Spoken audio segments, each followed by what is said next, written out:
Trust of deficit কি ব্যক্তিত্বের সংঘাত বা ইগো ক্ল্যাশে পরিণত হচ্ছে? দেখুন, লড়াই রাজনৈতিকভাবে হওয়ার কথা নির্বাচনে। আমরা তাকিয়ে থাকি বিভিন্ন নির্বাচনে যে দলগুলো প্রতিদ্বন্দ্বিতা করছে তাদের পারফরমেন্স এবং আলটিমেটলি মানুষ ভোট দিয়ে কাকে নির্বাচিত করছেন সেই দিকে। কিন্তু এবারের পশ্চিমবঙ্গের নির্বাচনে একটা অন্য লড়াই হচ্ছে এবং এই লড়াইটা নজিরবিহীন। একেবারে নজিরবিহীন আমি বলবো না, কোথাও একটা ডিফারেন্স ও ওপিনিয়ন, কোথাও একটা এই ধরনের সম্পর্ক নির্বাচন কমিশনের সঙ্গে রাজ্য সরকারের আমরা আগেও দেখেছি। কিন্তু এবারে এটার যে মাত্রা, সেই মাত্রা আমি বলবো একদম নজিরবিহীন।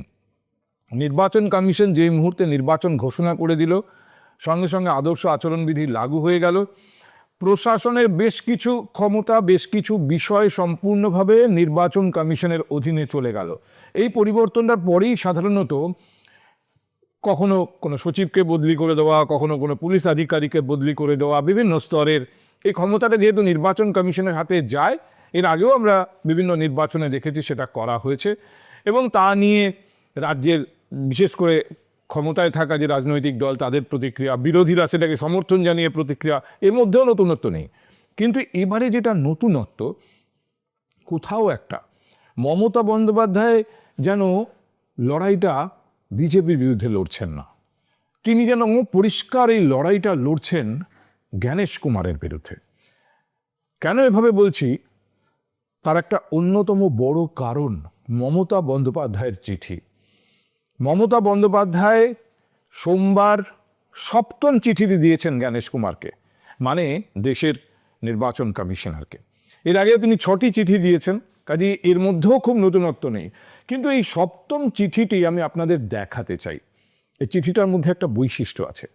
এখানে তিনি কি বলেছেন? তিনি নির্বাচন কমিশনারকে বলেছেন, যেভাবে আপনি কলকাতার সিপিকে বদলে দিলেন, রাজ্যের ডিজিকে বদলে দিলেন, এডিজি ল অ্যান্ড অর্ডার বদলে দিলেন, এমনকি হোম সেক্রেটারি, চিফ সেক্রেটারি বদলে দিলেন, এভাবে বদলানো যায় না। এর আগেও এই ধরনের বদল হয়েছে। নির্বাচন কমিশন যখন তার হাতে ক্ষমতা চলে গেছে, নির্বাচনী আচরণবিধি লাগু হয়ে গেছে, তারা কি করেছেন? তারা রাজ্যের সঙ্গে কথা বলেছেন, রাজ্যের কাছে পরিবর্তন অফিসারের নাম চেয়েছেন এবং আমরা একাধিক নাম পাঠিয়েছি, সেখান থেকে কাউকে নির্বাচন করেছেন। এটাই সাধারণ নিয়ম। কোথাও খাতায় কলমে লেখা নেই এইভাবে করতে হবে, কিন্তু এটাই সাধারণ নিয়ম। কিন্তু নির্বাচন কমিশন এই নিয়মটা এবারে মানল না।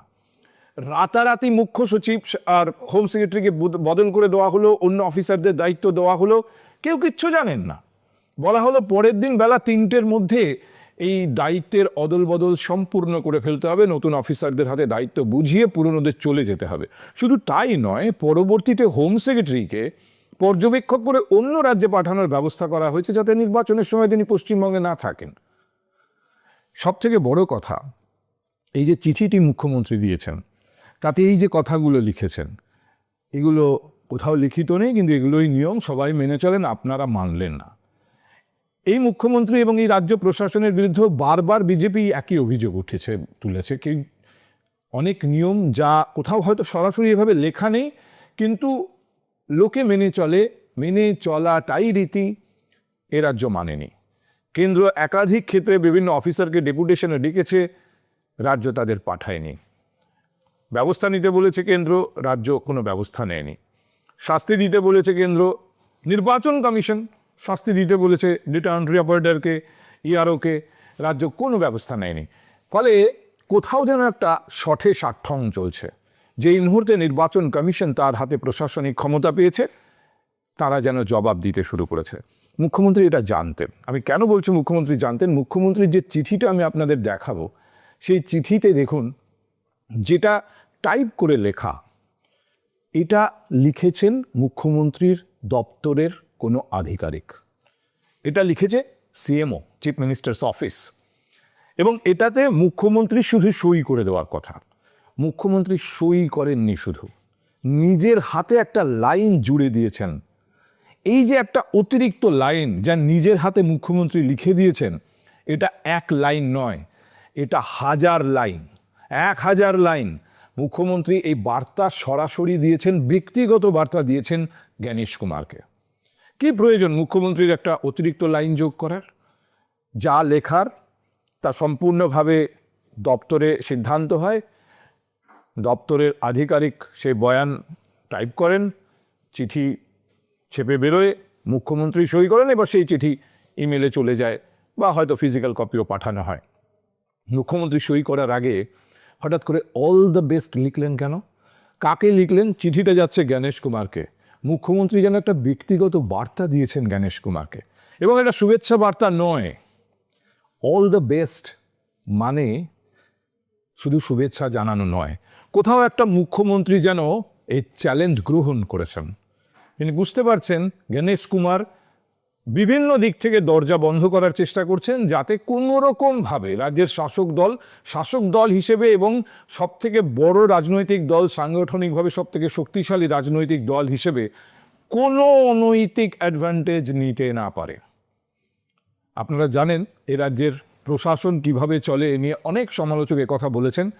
বিশেষ করে শুধু প্রশাসন নয়, রাজনৈতিক দল হিসেবে তৃণমূল কংগ্রেসের যে এগোনো, এটাকে সবাই অনেক সমালোচক বলেছেন যে তিনি মুখ্যমন্ত্রী হিসেবে নির্ভর করেন পুলিশ প্রশাসনের ওপরে, এমনকি তার দলের কোনো নেটওয়ার্ক, তার দলের কোনো নেতা তাদের ওপরে নয়। সম্পূর্ণভাবে একটা প্যারালাল নেটওয়ার্ক তিনি রাজ্য প্রশাসনে তৈরি করেছেন। বেছে বেছে বিভিন্ন লোককে গুরুত্বপূর্ণ সরকারি পদে দায়িত্ব দেওয়া হয়, সে তিনি পুলিশ সুপার হন বা কোনো পার্টিকুলার থানার আইসি, এমনকি কখনো কখনো তার থেকে নিচেও। এবং এখানে পোস্টিং পেতে গেলে দলের প্রতি আনুগত্য এবং কিছু বিশেষ গুণাবলীর প্রদর্শন করতে হয়, তবেই তাদের সেই জায়গায় পাঠানো হয়।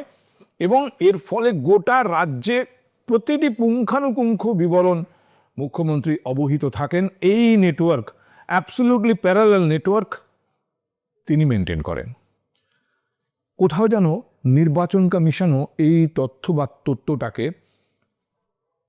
কাউন্টার করার চেষ্টা করছে, এবং মুখ্যমন্ত্রী চিঠি দিলেন তার কয়েক ঘন্টার মধ্যে 13 জন এসপি এবং ডেপুটি কমিশনারকে বদলি করে দেওয়া হলো, এবং সেই সঙ্গে গুরুত্বপূর্ণ যে পদ অর্থাৎ এডিজি, আইজি, কমিশনার পুলিশ, এই সমস্ত পদে কোনো জায়গায় পুরনো লোককে রাখা হলো না।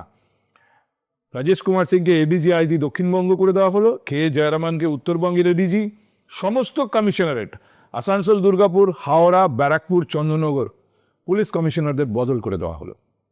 মুখ্যমন্ত্রী এই চিঠি আজকেই অফিসে এসে জ্ঞানেশ কুমার পেয়েছেন, কিন্তু তার কয়েক ঘন্টার মধ্যে দেখা গেল সমস্ত কমিশনারেটগুলো পুলিশ কমিশনার বদলে গেল, অন্য অফিসারদের দায়িত্ব দেওয়া হলো। এবং শুধু তাই নয়, নির্বাচন কমিশন ইতিমধ্যেই 84 জন পুলিশ পর্যবেক্ষক পশ্চিমবঙ্গে পাঠাচ্ছেন। 84 জন পুলিশ পর্যবেক্ষক মানে তারাও সিনিয়র আইপিএস অফিসার্স। তারা এসে নজরদারি চালাবেন, জোন ভিত্তিক নজরদারি চালাবেন, যারা এখানে দায়িত্বে আছেন তারা সঠিকভাবে দায়িত্ব পালন করছেন কিনা। আপনারা জানেন যখন এসআইআর হচ্ছিল, ইলেকশন কমিশন বাইরে থেকে আধিকারিক নিয়ে এসেছিলেন এই রাজ্যে এসআইআর কমপ্লিট করার জন্য। এই রাজ্য সুপ্রিম কোর্ট অবধি গিয়েছিল ব্যাপারটার বিরোধিতা করে। সেই আধিকারিকদের নির্বাচন কমিশন কি দায়িত্ব দিয়েছিল? এখানে যারা ইআরও আছেন তারা ঠিক কাজ করছেন কিনা তার উপর নজরদারি চালানোর দায়িত্ব দেওয়া হয়েছিল। কিন্তু সুপ্রিম কোর্ট যখন রাজ্যের ব্যাপারে অবজেকশন জানালো, সুপ্রিম কোর্ট বলল আইন বলছে ইআরওরা শেষ কথা বলবেন, ফলে যারা বাইরে থেকে এসছেন অবজারভার হিসেবে তারা ইআরওদের অ্যাসিস্ট করবেন। ওই পার্টিকুলার জায়গায় ইআরওদের ওপরে এসে যাদের বসার কথা তাদের ইআরওদের সহযোগী করিয়ে দিতে পেরেছিল রাজ্য, কারণ আইন সেটাই বলে। কিন্তু নির্বাচনী আইন অনুযায়ী যে পর্যবেক্ষকরা আসবেন তারা কিন্তু এসপির নিচে এসে বসবেন না, এসপির ওপরেই বসবেন এবং তারাই এসপিকে নির্দেশ দেবেন, এসপি সেই নির্দেশ মেনে চলবেন। ফলে 84 জন পর্যবেক্ষক রাজ্যে নিয়োগ করার অর্থ হচ্ছে নির্বাচন কমিশন কোনো জায়গা দিয়ে সামান্য সুতো গলতে দেবে না। দক্ষিণ 24 পরগনায় 8 জন পুলিশ পর্যবেক্ষক, উত্তর 24 পরগনায় 13 জন পুলিশ পর্যবেক্ষক, জোন ভিত্তিক অবজারভার, পুলিশ অবজারভার রাখছে নির্বাচন কমিশন। নির্বাচন কমিশনার এসে সাংবাদিক সম্মেলনে যা যা বলেছেন, কোথাও কোথাও তিনি এমন কিছু বলেছেন যা সচরাচর নির্বাচন কমিশনার বলেন না। তিনি এমন এমন কথা বলেছেন যাতে মনে হয়েছে এই রাজ্যে যে প্রশাসন চলে সেই প্রশাসন আদৌ সঠিকভাবে প্রশাসন চালায় না, রাজনৈতিক স্বার্থে প্রশাসন চালানো হয়। তিনি বলেছেন যে নির্বাচনের সময় শুনেছি বিভিন্ন প্রিজন থেকে, কারাগার থেকে ছাপ মারা কিছু দুষ্কৃতী তাদেরকে ছেড়ে দেওয়া হয়। এবং শুধু তাই নয়, তারপরে তিনি এ রাজ্যের যিনি ডিজি প্রিজন সেই পদে অফিসার বদলে দিয়েছেন। ফলে বোঝাই যাচ্ছে কোথাও জ্ঞানেশ কুমার তিনিও চরম ব্যবস্থা নিচ্ছেন, আবার উল্টো দিকে মমতা বন্দ্যোপাধ্যায় তিনিও এই এক লাইন অল দ্য বেস্ট লিখে বুঝিয়ে দিচ্ছেন যে চ্যালেঞ্জ তিনি অ্যাকসেপ্ট করছেন। এই মুহূর্তে সব থেকে বেশি আলোচনা বিভিন্ন রাজনৈতিক দল তাদের নির্বাচনী তালিকা, নির্বাচনী প্রার্থীদের নাম ঘোষণা করছে এবং যেটুকু বাকি আছে তাও আগামী কয়েক ঘন্টার মধ্যে ঘোষিত হয়ে যাবে। অন্তত যারা মূল লড়াইয়ের ভেতরে আছেন, যাদের প্রার্থী তালিকার দিকে সব থেকে বেশি নজর। কিন্তু কোথাও চোখের আড়ালে এই যে লড়াইটা চলছে, একদিকে নির্বাচন কমিশন, অন্যদিকে রাজ্য প্রশাসন, এই লড়াইটাও একটা অন্যরকম লড়াই, অভূতপূর্ব লড়াই, যেটা বারবার বারবার আমাদের নজর কেড়ে নিচ্ছে।